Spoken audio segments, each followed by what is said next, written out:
Our Middle East analyst, Lüders, joins us now in studio. Now, Mr. Lüders, Obama mentioned it's going to be a long and sustained campaign. Now, how long? What will it take to beat the Islamic State? A very good question, with no answer available for the time being. It will be a very long military campaign. Undoubtedly, the Islamic State will fight back.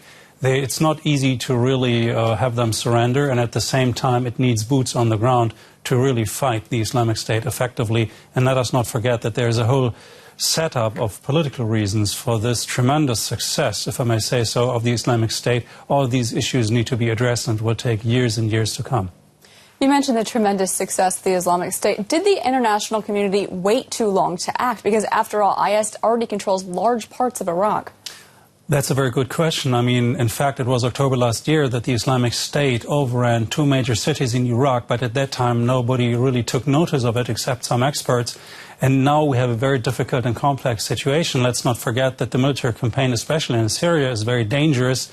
It's not only the Islamic State that the United States are fighting there, it's also the government of Bashar al-Assad. And where will all this lead to? It's a very difficult question to answer, and there is quite a bit of complication ahead of us. What if the Russians and Iranians should decide that their ally Bashar al-Assad is threatened by the American air campaign? In that case, this conflict could very easily become an international crisis.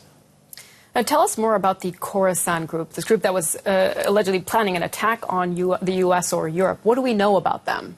That's again a very good question, because it's very amazing to have a Sunni Arab fundamentalist radical group that uses a Persian and Iranian name. This has never happened before, and in fact we have never heard about this group named Khorasan until about a week ago, before these attacks in Syria.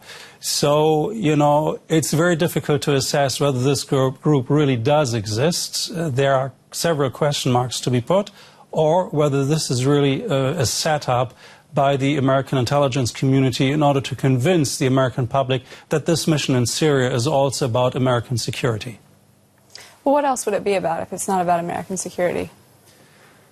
Well, as I mentioned, we have never heard of this group before, and it's amazing that suddenly we hear about this group, and this group is being attacked, and the American government has made it very clear that they lack information about the setup of the Islamic State, for instance, but at the same time they seem to have very exact information about the setup of this dubious Khorasan group. So we have to see whether this really works out well, or whether this is really just a public relation stunt in order, as I mentioned, to convince the American public that America is fighting the right war. All right, a lot of questions there still to answer. Lüders, thanks for joining us here in studio with that analysis.